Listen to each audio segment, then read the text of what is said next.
Hey everyone, today's the day, the release of Warhammer 40k 9th edition. And with that, I got some final predictions.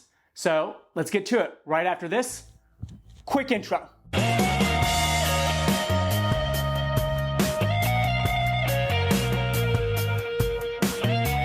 Okay, well, we're here. And before I get into the meat of what I want to talk about in this video, let's have a moment of silence for the Warhammer 40k app.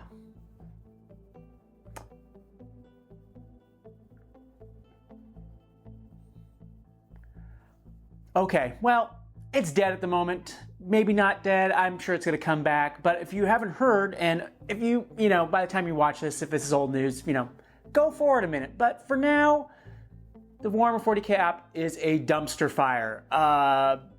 People can't log in, there's millions of errors when you can log in.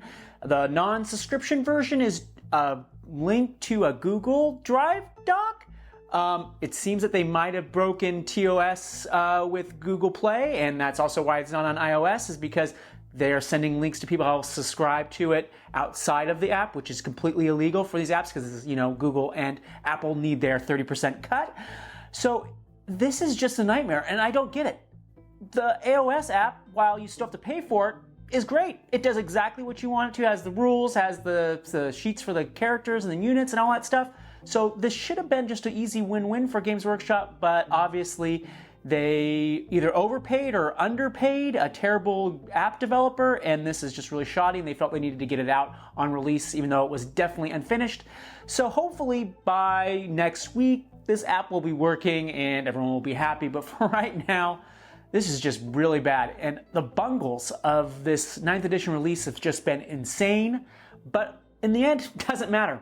We have cool models to play with, and that's what Games Workshop's always gonna bank on, that we're gonna have cool models, new shiny object syndrome, and that no matter what else they do, they're always gonna succeed because we're still gonna buy models. Of course I bought a box, I bought everything. And let's before I go into more negatives, let's have a little bit of a positive, and that is this guy. The chapter approved. I was not expecting it to be this small and awesome. As a tournament player, this is great. You can take this with you, and also as a casual player, it has all the basic rules in it, which, everyone's assuming just had the missions and, the points, and that was it. But it's great. All the rules are completely flat. So basically just the mini rule book is back. It's just calling it chapter approved. I'm curious if they will call it the mini rule book from now, or call it the grand tournament pack, and let chapter approved basically be a compilation, as it was traditionally a compilation in the early 2000s. Bring that back so you can put all the best articles in White Dwarf and all that good stuff. So hopefully they'll do that. But anyway, I just had to make a shout out to this about the app, and a good point, chapter approved is pretty cool. Now it's not $40 cool, but still cool enough. So with that, let's move on to actually what this video is about right now. Okay, now the bulk of this video is going to be about what I see as some danger signs with 9th edition, and I think that unless Games Workshop is going to be on top of it, and that they're really dedicated to making the game balanced and not having us as the players doing it for them, then these are going to be big problems that they are just going to be compounding as this edition develops. So also, if you don't want to watch this in video form, I have a link down below to the blog post that's basically the same thing I'm saying here, but in written form with some little additions, some subtractions in there. So if you want to go read that, please go do that. But also, if you can, please like this video, subscribe to the channel, and that stuff that I always ask in every video, and hopefully you'll do it again here. So please do that. But anyway, on to the actual content. So let's start with the big one, and that is actions as it relates to victory point conditions in missions. Now, there's a ton of secondaries and primaries that require actions in our missions that require you to score points, which on the surface is fantastic. Basically having a unit decide between shooting or performing an action, something like that, to get victory points is a great tactical decision choice that Games Workshop has implemented into 9th edition. Fantastic. Now, this is where GW is going to mess it up. And that is, it has been said in the previews that codexes will be getting additional actions that, while fluffy, will dictate who wins and loses a game. This is basically the equivalent of those Maelstrom stratagems that were added when we used to do Maelstrom missions. God, it's only used to, as if it wasn't last week we were playing Maelstrom missions. But now you're going to get the Space Marine Codex, and they're going to get let's just say 10 additional actions that will give them victory points. This is going to create a system of haves and have-nots, a new form of codex creep that we've never seen before. And I just at a loss while Games Workshop's doing this. Codex creep is probably the biggest problem we ever have with every edition, and I get it in a certain sense that you have codex creep in order to sell new models or models you want to get off the shelf and sell. But as it pertains to 9th edition, this is just not the way to go. And if the codexes don't come out all really fast like they did for 8th edition and instead come out over a 2 to 3 year period, then there's going to be armies that are going to be up shit creek, not able to perform in games because other codexes have actions that are much easier than what they can perform because they're stuck with the basic core actions and things that they need to do in missions. So I don't know what the solution is.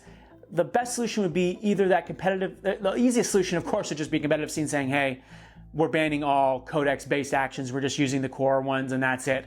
Now that's gonna be drastic and I don't think it's gonna fly. The other opportunity is that you could have it where Games Workshop says, hey, we know this is a problem.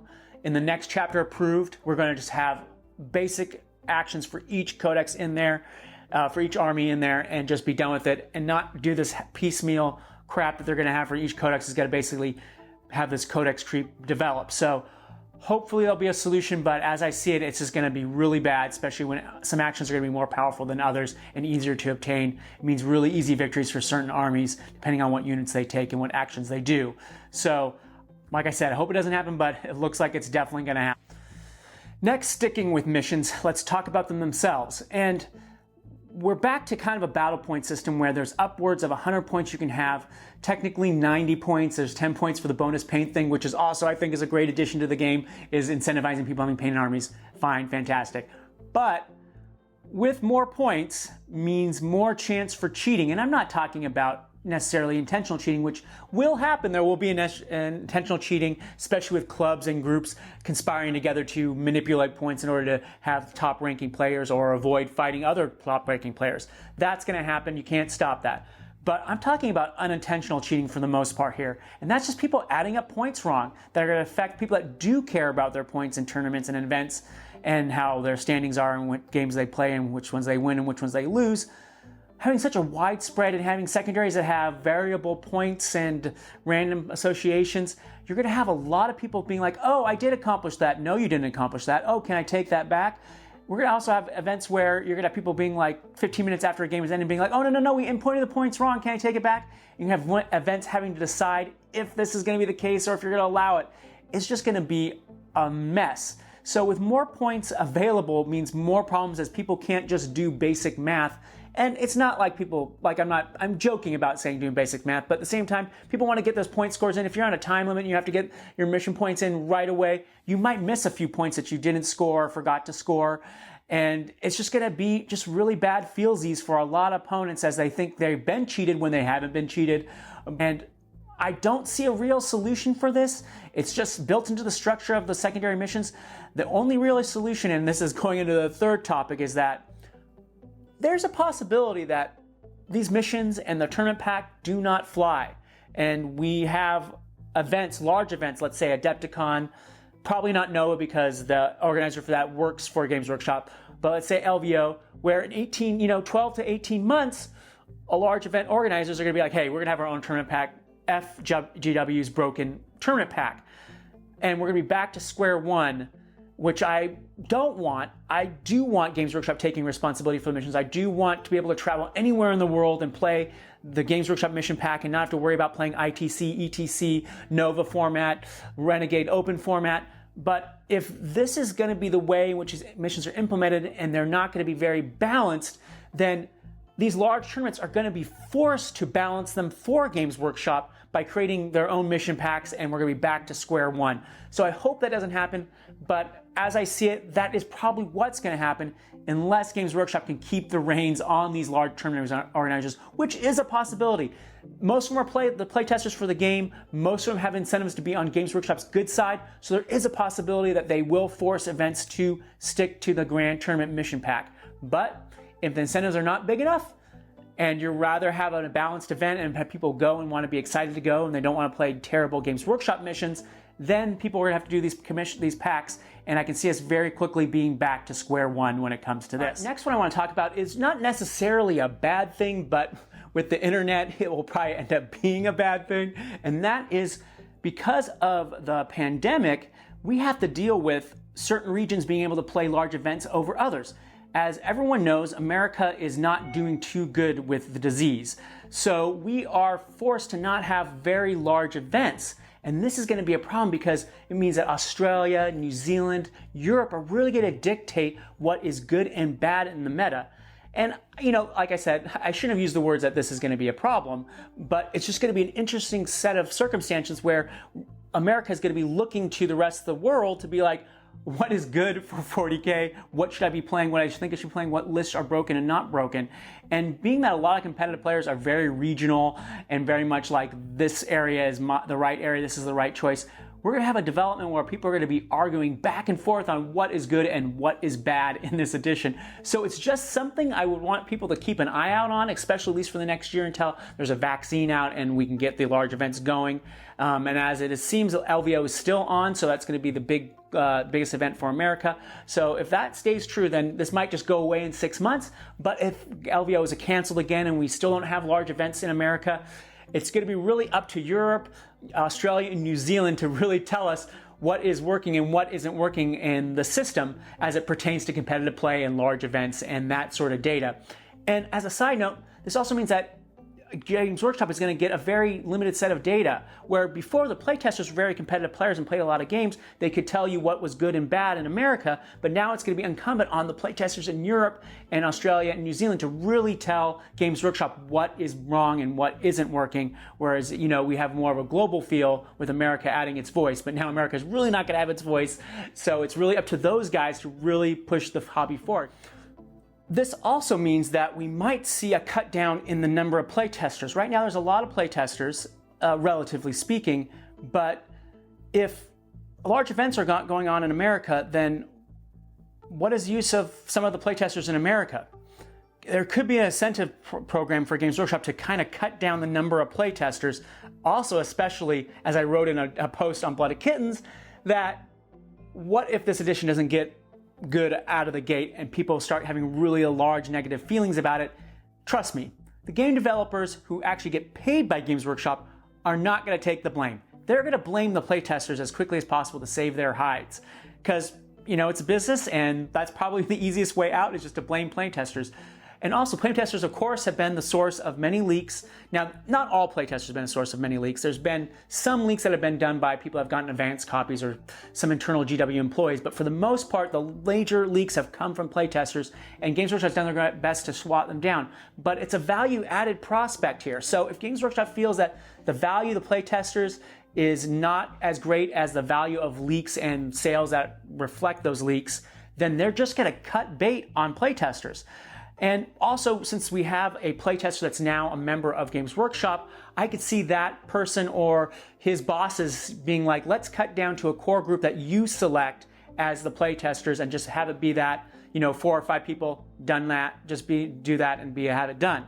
So as I can see, playtesters might be on the outs. Games Workshop got what they wanted out of them, and especially if the edition goes south, they're going to be the first ones kicked to the curb. I guarantee it. All right, last but not least, let's talk about terrain. And this also kind of relates to the pandemic and everything that's going on in the world. The terrain rules on surface look great. They're very clear. They tell us what a terrain piece does and what it doesn't do. And in general, we've added a layer of rules for terrain that wasn't in 8th edition, and everyone seems to like that. But as always, when new terrain rules, it means that we have to change, is that a word? Anyway, change our terrain. And if we don't have a meta that we can look to and be like, oh, this should be the standard because of large events not going on, then it's going to be up to us as players individually to decide what do we think is balanced and not balanced depending on our region and our group of players we play with. And this could have disastrous effects when we start getting those new large events. If we don't have standardized terrain for large events, then there's going to be a lot of imbalances and people are going to feel bad that they lost the game on turn 1 because the terrain was terrible. And especially right now, there seems to be a growing consensus that Alpha Strike is doing very, very well. It's even written in a Warhammer community page about people talking about Alpha Strike being really big because people don't know how to really use terrain and how it's going to be impactful on the game. And it's going to be the most critical part of the game, because if you can't block line of sight properly and if people are just running into ruins thinking they're blocking LOS when in truth they're not anymore, then it's going to be problematic. And also, when it comes to the terrain, there's going to be weird interactions because of the 5-inch rule for ruins, that sort of thing, where it blocks line of sight, where people are going to be hunched over being like, does that block line of sight? I could see events being like, hey, you know, we have this terrible looking terrain, but we made it 5 inches tall. We're going to have this piece of terrain blocked to infinity, regardless of that Wraith Knight that's hiding behind there and you can actually physically see it, but that terrain is 5 inches, so you can't see it because the event has said, we're just going to make this carte blanche decision because we don't have good enough terrain or we don't think we have standardized terrain. So that's something I really want people to look out for. Playtest in your groups, figure out what would be the best balance. I still think that probably L-shaped non-ruins, just kind of, you know, line of sight blocking high terrain that basically Nova Open uses, these kind of big L-shaped blocks that are in the center to actually really block terrain, might be something you might want to consider, because as it stands, the rules, while not complicated, can be burdensome in the sense that we have to think about all these different dense cover, obscured, light cover, all these different kind of nuances to terrain that we have now. So with that said, just look out for these topics I talked about in this video and understand that it's going to be a rough road, I think, for 9th edition, at least for the foreseeable future, until probably next year, especially with all that's going on in the world and all that stuff. It's really going to make this edition hard to grasp, hard to basically get a feel for and say, is it good or bad? So, like I said, don't make judgments, but at the same time, look at these things and say, hey, is the game on the right track? Do I feel like it's going to be in a good place, say, in 18 months? And for right now, I'm not too sure about it. And that's why I'm having this video. So if you like this content and if you want to see more of these type of videos, please, like I said, like, subscribe, put comments if you think I'm crazy or not crazy. I do like to hear that. So with that, have some fun, guys. This weekend's our launch of 9th edition. And if you watch this video in the future, who cares? Still play 9th edition, play a bunch of games, see if you like it, see if you don't like it. Talk to you guys later.